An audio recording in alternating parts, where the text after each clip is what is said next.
Welcome to the Sacred Arts channel, where we discuss a variety of different paths from the sacred to the practical. If you're seeking for ways to organize, revitalize, and energize your space, this is the episode for you. Today, we talk to certified professional organizer and owner of Store by Steph, Stephanie Boyd. Store by Steph is in Redondo Beach. She works with clients to clear clutter and chaos so they can lead more intentional, productive, and peaceful lives. Stephanie's career began in corporate sales, marketing, and meeting planning, having spent a decade in the hospitality industry prior to starting her family. Her experience with clients, as well as training the staff at hotels worldwide, provided her with a solid foundation to run her own business. In 2015, Stephanie decided to take her experience and passion for all things organized to the next level by launching Store by Steph.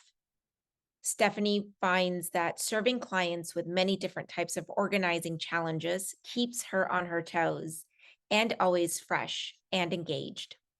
Stephanie believes in giving back to her community and that learning is an integral part of a full life. She is an active member and ambassador for the Redondo Beach Chamber of Commerce and the two leading associations in her field, NAPO and ICD. She learns from her clients every day and has earned certificates of study in chronic disorganization, understanding the needs of aging client, life transitions, and ADHD. At the core of her business success is keeping it simple, keeping it intentional, staying true to herself, and having fun.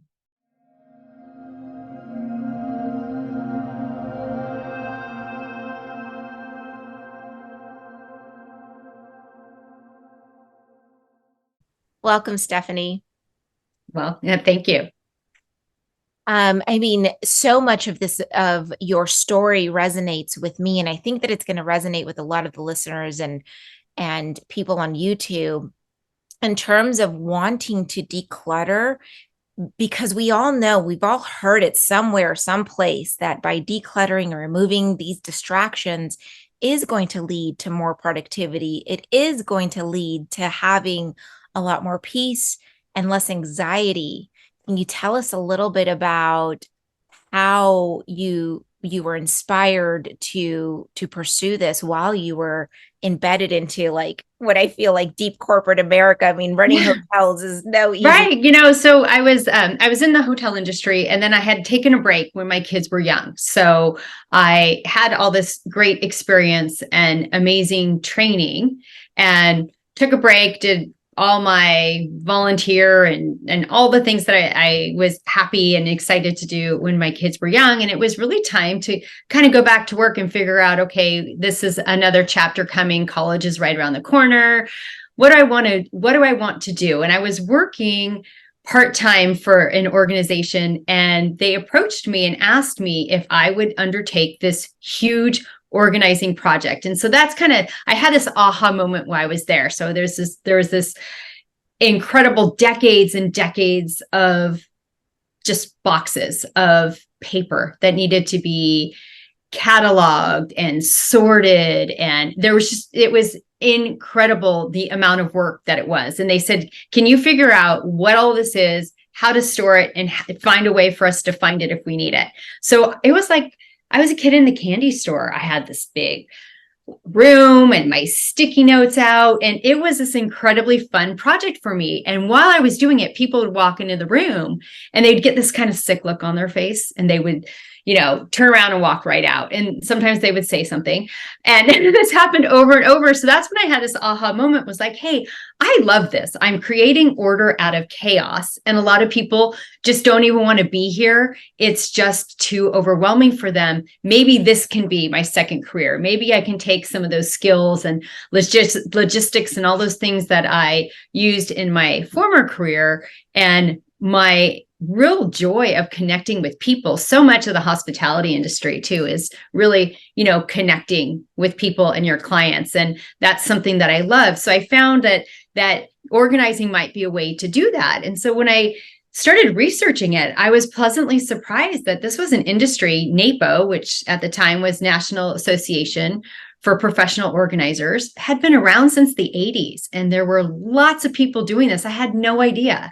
This was before all the TV shows and all the things that, we see now. And I thought, hey, this is something that I can do. And, I had never really lived my life thinking, oh, I'm super organized. I want to go in and organize everyone's home. It was just the way it is for me, right? So it's just comes natural. I didn't think much about it. I'm not obsessive about it. I just enjoy it. And I enjoy helping people get the end result of it, which is really what it's all about. That sounds amazing, because as you were describing that story, and I'm just thinking about like some of my friends here and how daunting it is every time I see a mess or anytime I put something away in the closet, which I don't even want to open.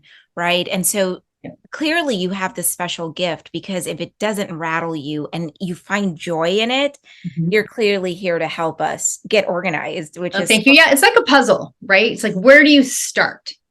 How do you systematically approach it? That's the way I look at it. And for me, that's fun. And so, and for a lot of people, it's not. Yeah. Yeah. Can you tell us about like some of the challenges or issues that many individuals have faced in reorganizing their homes? Yeah, I think one of the most universal is, kind of what you spoke to is that sense of overwhelm, the overwhelm and the dread of, how am I going to approach this? Or maybe sometimes people have tried and not been successful, or feel like they get right back where they started, and they feel a little bit defeated. And I do a lot of work with people who have, been affected by chronic disorganization their whole life. And sometimes there's an element of shame involved, where they don't want people to see it. So, really the way I address it is I try to normalize it. So as an organizer, nothing surprises organizers. We've seen it all. We do this because we love it, and we come without judgment. So it's okay. It's no one's mess is worse than someone else's, and mess being their word, not mine. And, it's okay. Like, just like NAPA was out there to help me as I started my business, and the Chamber of Commerce and all these organizations that help us down a path, organizers are there. I'm there to work with the client to meet them where they are and help them get where they want to be. No one has to do it alone. And I think just really, sincerely sharing that with clients, like, hey, I get it. I understand it. Let me help you. I love that. That is incredible. I think about some of the work that I do in terms of clearing space and energetically, right? And can you talk through what are some of the energetic shifts that happens or that you've noticed when putting things in its place and creating a space that is organized?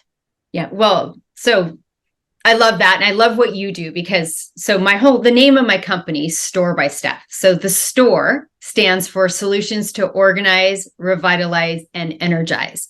So it's part of my name, because I believe in my core that not just does the space feel better, but it's really about the client, the person. They feel like a weight has been lifted off of them. They can actually exhale. Sometimes, we've all been there, right? I mean, if something's messy and you go to open the closet and you kind of brace yourself. It's all about, once it's cleared, you can exhale and you don't have to brace yourself anymore. And you have a greater sense of peace. And it's a real tangible shift. I mean, you can feel it. And, when I go into a person's home, I provide everyone with a complimentary consultation. And so when I first go in and, meet with people, I can see how their energy shifts in different rooms of their house as well, how they might be more anxious in one room, or one room's more overwhelming to them than another. And it really informs me as someone who's there to help and provide a service to them. It's like, okay, this is something that's really having an impact on them. How can we address that? And, and then you actually get to really see a tangible difference when we're done. It's pretty exciting. I mean, as you were speaking, I literally exhaled. I was like, that feels good to me. That feels like something that I need personally in my life.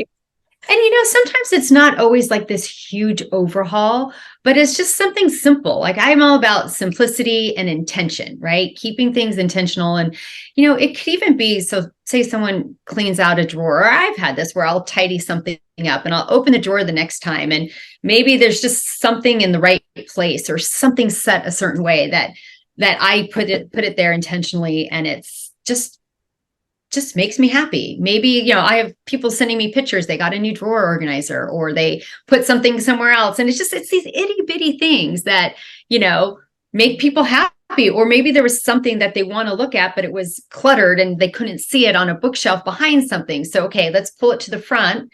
And now you can see it all the time. So, it's all these little things. It doesn't have to be complicated. It could be super simple, but there are lots of little ways that you could, you know, find peace Yeah, and keep that positive energy flowing.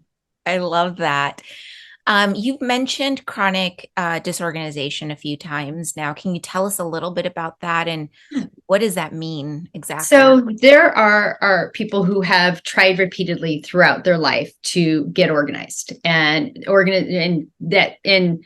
being disorganized has impacted their quality of life. And they have tried to make changes and it hasn't perhaps worked for them.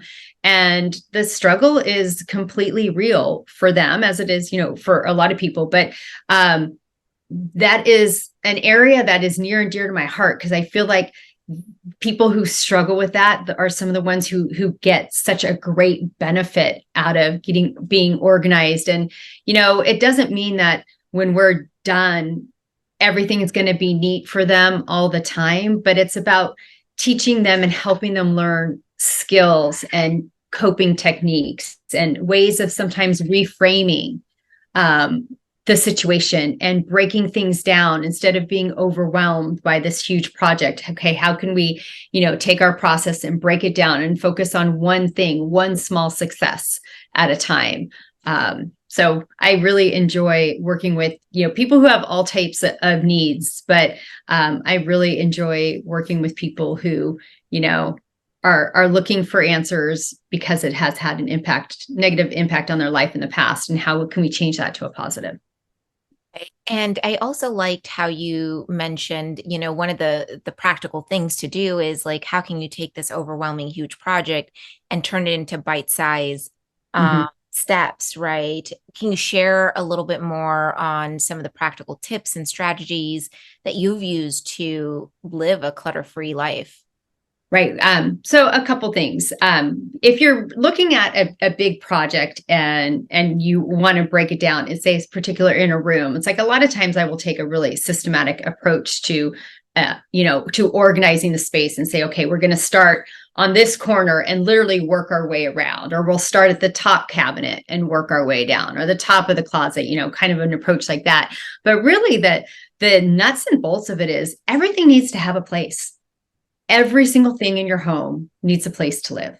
Because if it doesn't have a place, then it's just out and it's getting moved around and shuffled because you don't know where it goes. So it needs a place, an intentional place, a logical place for you. It doesn't have to be logical to me as someone who's helping you, but it has to be logical for you because the client's going to need to find it. They need to access it. They need to be able to put it away. It needs to be easy for them to kind of create a new habit around that, and I always say you want to build on existing habits, not necessarily recreate the wheel all the time. So an example that comes up frequently that I like to use. So say someone has a habit, or like kids, they like to throw the backpack on the floor when they get home, or maybe your person's up right next to the door and it's in the way. So let's take a look at that space and say, okay, your habit is already to put it there. What can we do to make it intentional? Can we put a small table, a little stool, a hook? So you're still putting it almost in the exact same place, but it's not on the floor. It has an intentional home, or the keys in the wallet that end up just on the counter and it could be annoying. So you put a little tray or a little dish and they're still on the counter or still on the table, wherever they might land, but it's an intentional home. And so little things like that sound really simple, and they kind of are, but they make a huge difference because now you're not looking at that as clutter that you need to clean up, or that, oh my gosh, I can't keep this in order. Here I go again. It's like, no, that's where it goes. So it's like these little shifts in how you frame it as well. Yeah, that's great. That's a really good recommendation. I'm very curious. Do you find any specific room in homes to be a little bit more daunting than others for clients? Yeah, it's different for everyone. There are some people who the closet might be one of the hardest places for them because they have an emotional attachment to their clothing. It's intimate, right? They've worn it, they've made memories in it. They don't want to give up the memory, which maybe sometimes the clothing represents to them. Home offices sometimes could be really hard for people. I had a client, gosh, this is a few years ago, but you just reminded me of it. And she was really struggling. She was retired and had a lot of professional journals and books and publications and tons of paper that she just couldn't get rid of. And like it was physically paining her to part with them, but she was just drowning in all of it. And after working together and talking, we realized she was really anxious that by getting rid of that would be almost erasing her career and that part of her life that had meant so much, because that was her whole professional life. And even though it was the past, it still has a significance to her. So, what we did is we kind of created around the perimeter of the room a shelf to be kind of like a shelf of fame where she can have her credentials and her diplomas and a reminder of like, hey, this is part of my history and who I am, but I don't need all this other stuff. I don't need the paper and the bulk. But that's still up there. And that was a really cool thing for her to realize and recognize. And it just made the whole process. It kind of like unleashed the ability and the permission to say, it's okay to get rid of this now because it's not erasing my past. That's incredible. That is so good. I mean, it touched on the psychological, the self, and how much our spaces mean to us and the things that are in our spaces. Well, right. That's why it's so hard a lot of times for people to part with things, because it's our history. Yeah. It's the history, our memories, our memorabilia is really telling the story of our life. Mm-hmm. And so for some people, it's harder to part with that than others. It's so true. I asked that question because I think I'm a chronic disorganized person. I think my mother would agree growing up. And anytime somebody comes over to the house, I'll be like, yeah, and here's the living room. Don't open that closet. Here's my bedroom. Don't open that closet. You're not alone. So I go through these rounds of like, okay, I'm going to start organizing. So every April, I go straight for the closet. I'm able to give away a ton of clothes. And somehow I still have clothes left over that does not have a space for it, but I figure it out. And then I move from room to room and I start organizing. And the one room that I can never get to is the kitchen. I don't know why. I don't understand what is so daunting, because the kitchen isn't even my domain. The kitchen is my husband's domain. And I just never get to it. Okay. So right there, that could be part of it. So when I think about spaces that are hard for people, like the kitchen in particular, so there's kind of two different situations that I've encountered with my clients. So it's sometimes a client who has a hard time in the kitchen because they have used everything, frequently. That's a space where everyone gathers and creates memories, and they don't want to let anything from that space go. And sometimes it's that it might not be their domain, or, right, you mentioned your husband, or I've had sometimes new moms who haven't spent a lot of time, yet doing all the different meals and meal planning and lunches and breakfasts and kind of coordinating, and they don't know how to approach doing that space because they haven't used it in that way yet. And so there's, different dynamics that are going on there. And that's when, someone like me can come in and say, okay, well, let's talk about how you might use a space. Or like for you, I would probably have your husband involved if he's, if he's the one using the space a lot. Like, okay, let's make sure he's happy and everything's in his, wheelhouse and where he can reach. But let's make sure you know where it is too. And so sometimes it's hard because that might not be where you spend a ton of time. So it's harder for you to make those decisions because you might be like, well, I don't know. Does he use this? Does he not? Right. So Yeah. Yeah. And no, that's so true. Thank you for yeah. clarifying that. It was always like, why? Why? Like that should be the easiest room for me, but it's not. I always start with the closet, my side of the closet anyways. Yeah, and sometimes people are like might be anxious of, getting rid of something for somebody else, right? That it like and it's I actually just met with clients this week and it was with a husband and wife. And so, they were both there, but it was really the husband was the one who uses the kitchen. So really talking about, okay, let's talk about spice placement and all these different things. Let's make sure it works for everyone, but it's important to have all the stakeholders. Whoever uses the space should really always be involved. Agreed. Are there any specific methods or approaches that you use when decluttering and organizing different areas of the home, like closets versus kitchen versus home offices, or do you kind of approach it all in the same way? Okay, so there's like never a right or a wrong way, but the approach is the same for me. Basically, wherever whichever space it is, big picture, you plan where you're going to start. How are you going to approach the room? If it's a kitchen, are we going to start with food? Are we going to start with drawers? Are we going to start with base cabinets? What space are we tackling first? And it's really, or a bathroom or closet, same thing. It's taking everything out.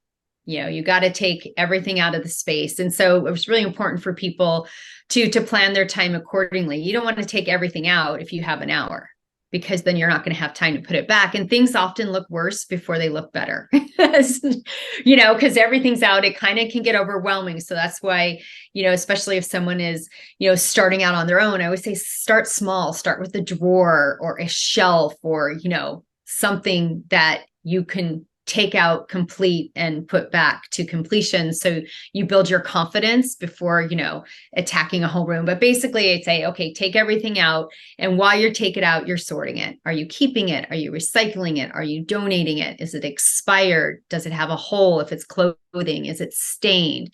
You're looking at that as you're taking it out and you're sorting it. If you're getting rid of it, you're going to either recycle it or donate it, or it will be trash, right? If it's completely torn up or expired food or, whatever it is. If you're keeping it, then what category is it? Is it a t-shirt? Is it jeans? Is it baking supplies, canned goods, right? Depending on whatever the space is. So you're taking it out, you're sorting it, you're categorizing it. And then when you're done with all those items, you're kind of taking a look at, okay, how much do I have left? And what space am I putting it in? Where does it make the most sense? Maybe it shouldn't go right back where it came from. Or maybe now that there's less of it, you could make better use of that space. And I always like to say, a big part of organizing is creating structure so your categories can sit together. So in pantries, I love to use bins or containers to make little drawers so that you can pull out all the baking stuff, or you can pull out the grains and rice and the pasta or whatever it is individually. So things stay together.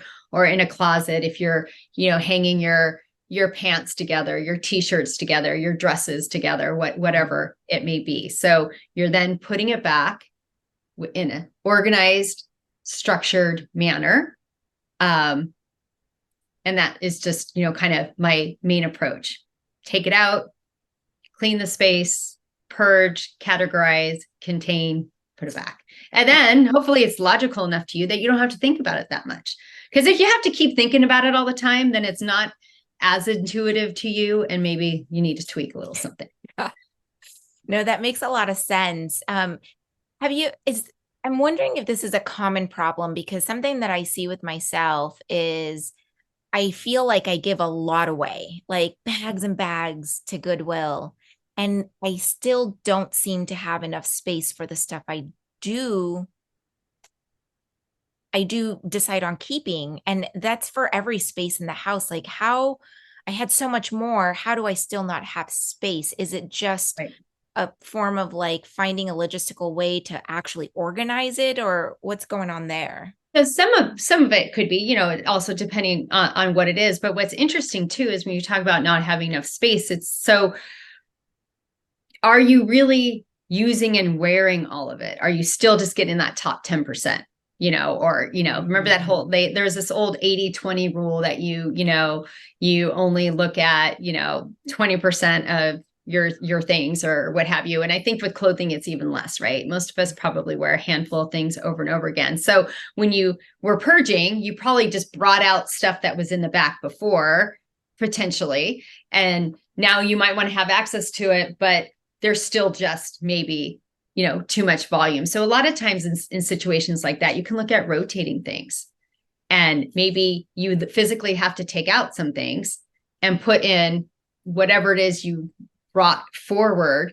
And if you still find yourself wanting those t-shirts or tank tops or what have you that you took out, that kind of informs you like, you know what?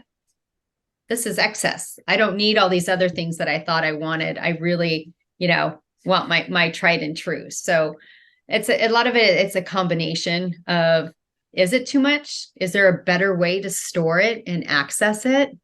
Because, it's with organizing, it's important. You have to be able to access things, but you also have to be able to put it away Mhm. and put it away in an easy way. So it just doesn't end up out.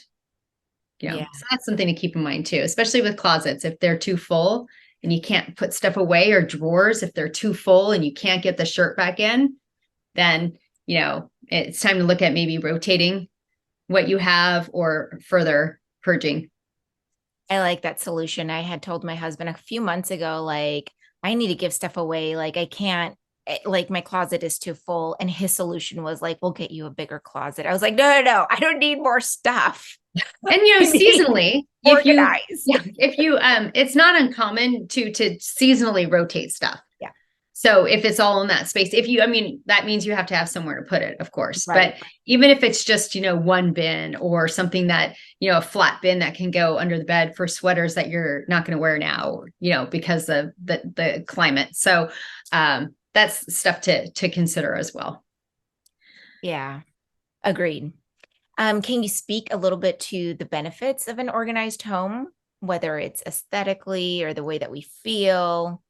Oh my gosh, all of the above, right? So it's nice when it looks good because it makes us feel good, right? And so your home is functioning more efficiently when it's organized because you're making use. Our houses are like prime real estate. If you have 5 linear feet in your closet, every inch of those 5 feet needs to work really hard for you. And so if it's organized and categorized and in a way that you can find it quickly and efficiently, that space is working better for you.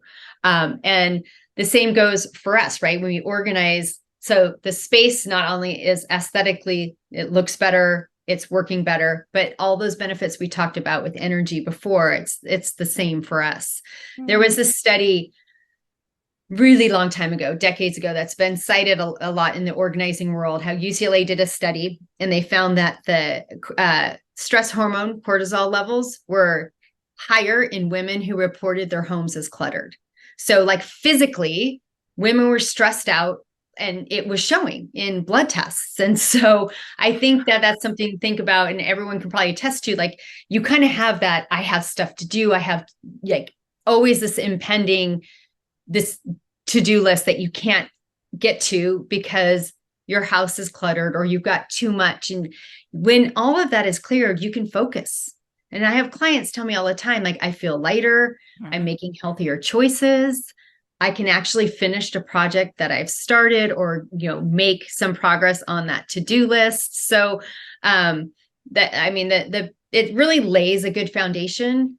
Like from my perspective, it lays the foundation to lead more intentional life, because when we're distracted and going place to place to place, then we're not really in the moment because our mind is too many places, and it's really hard to stay in the moment when you've got so much going on around you. I think decluttering and clearing spaces is so important to anybody that is like trying to live a spiritual life or even trying to live like a less anxious life or less stressful life. So I love that you quoted that study because it does make a lot of sense for sure. Yeah, there's a physical reaction that we have, I think, to chaos. And I think that clearing it, you want your home to really be your sanctuary, right? Your place to calm, your zen. And a lot of us spent more time in our homes recently, and we realized really wasn't doing that. So I think it's great. I think more and more people are learning that, okay, I can make my home a place where I want to be. And that rejuvenates me. Yeah, Yeah, sleep. We absolutely. rejuvenate when we sleep. I feel like our homes can be part of that process because we spend a lot of time in them, that they should be doing that for us as well. Yes, absolutely. You mentioned earlier, right, after we organize, it might not always stay nice and tidy. Do you have any strategies or preventative ways to not accumulate any more clutter? Well, okay. So a couple things. So not accumulating. So I have a little rule for me. When I'm, out shopping or whatever, if I don't know where it's going to go personally, I can't buy it. Like for years, people are saying you got to get an Instapot. I'm like, nope, I don't have room for an Instapot. Sorry. Like, so if physically you're buying something that you just don't know where it's going to go, then maybe think twice about it. But I think keeping in mind that simple practice of everything, having a place when you buy or bring something in, having a place for it, and having that process and that habit to keep it up. So organizing is a skill. A lot of times people say, oh, I just can't organize, I've tried and I can't. Well, it's a skill. And part of what organizers do is I teach people, this is the thought and the rationale behind it. And this is the process that I go through in organizing. Especially I do this a lot when I'm helping clients with large paper projects. And there's like a method to my madness, and I teach it to them so that they can go back later, and when they're doing things on their own, they can kind of remember it and use some of those tools. But like any skill, you have to practice it, or else you won't perfect it, or not even perfect it, but get better at it. So when it comes to organizing, I'd love to say, set a timer every Thursday at 3, even if it's for 20 minutes. And maybe that's time that you are going to spend, tidying up your office or your kitchen or whatever, cleaning out your inbox, because digital clutter is a huge thing too that a lot of us deal with, right? So set a timer to get it done. Practice these new habits that you're trying, new routines, and you want to practice them enough so that that habit becomes a habit, right? And you're not Mhm. thinking about it. But life is messy. And I always tell people, give yourself a little bit of grace, because life is messy and it's okay. And we're all busy. And just because your house is organized doesn't mean it's going to be neat. And that's a huge thing for me. But when you say, okay, it's time, have a party, and that's a great way to get things right, tidy and put in order, have people over. But when it's time to clear up, and you say, I'm going to do a sweep of this room from, around the perimeter or the house, go from the back to the front, and everything has a place, you can quickly put it away. It's kind of Mhm. like cleanup time with kids, right? If they have their toys have a place, it's like, okay, guys, clean up. Everyone knows where it goes and it can get done. Doesn't mean it's always being done all the time, because that, even though we'd like to, that's really just not life. But when it's time, it can get done quickly. So it's not bogging you down and you're not wasting your whole day. Is there something uh else or something different about having a client with ADHD? Do you have like different strategies for them? Yeah. So I work with a lot of clients with ADHD, and we talk a lot about sensory and executive functioning, Mm. and breaking things down is very important. And some of my ADHD clients will say, I can help keep up a system, but I can't create the system, because it's hard for them break it down. So I help break it down and attack it piece by piece by piece. And in particular, I just wrapped working with a client with ADHD and doing a big paper project. And one of the things that he had tried before was color coordinating things, but that is a lot of sensory. So, opening up the drawer and seeing colors, and for him, and I've had this with other clients as well, with and without ADHD, sometimes it's just a little bit too much. So keeping it simple, keeping things, one color, that file tabs on one side of the filing cabinet, not everywhere. So your eye has to look, really kind of honing in on what are some simple things you can do that will keep distraction down and keep some of that sensory down. It's really helpful. Oh, that's incredible. Thank you so much Mhm. for that. Tell me a little bit about like your process when you have a new client, like what can people expect? Yeah. Okay. So every client receives a complimentary in-person consultation. I'm a really private person, so I definitely don't take for granted that if you're inviting someone into your house to see literally almost everything, you have to trust them, and you have to, you know, we bring energy with us, right? You know this. When you walk into a room, you bring energy. So you need to make sure that they have to be comfortable with me. I have to be comfortable with them. We have to establish a rapport and a trust. So that to me is one of the main reasons why I like to do the on-site consultation, because I would never expect someone to have me into their home and invite me into their personal without them actually, experiencing, this is the energy that I bring with me. This is the excitement, this is how authentic I am. So everyone gets a complimentary consultation, and we take a look at the space. I help them, decide and prioritize based on what they tell me. Okay, where would we start? How would I approach this? How much time do we anticipate it would take? And, I keep it really simple from there. We set aside some dates. I have a really simple client service agreement, and we hit the ground running. Oh, The last thing that my clients need is working with me to be complicated. Like, right. really, really simple. Like my website, everything simple. As few clicks as necessary to find what you need, hopefully. That's awesome. Thank you for doing that. And where can people find you? Online. Online, my website is www.storebysteph.com, and on Instagram and Facebook, I'm at Store by Steph, and I have lots of videos. I have a timeless tip series, so I try to provide a lot of content and tips to help people, just DIY it. I offer virtual organizing, so for people who do want a more DIY approach, or if they're not in Southern California, I've had great success helping people through FaceTime and Zoom, and, kind of having, working through a project together, having accountability. And it's actually a really good option as well. Oh, I love that. Well, thank you so much for coming on. And I'm Thanks for sure having this me. was, It's so fun. yeah, I'm sure this is just the tip of the iceberg. So anybody that has any follow-up questions, please feel free to reach out to Stephanie. I will link all of her socials and her website down below. And it was so wonderful to see you today. Thank you, You Stephanie. too. Thank you. Thanks for having me. For all of our listeners, please like and subscribe to the channel. That will help other people definitely find us and spread the word. And we will see you on the next episode.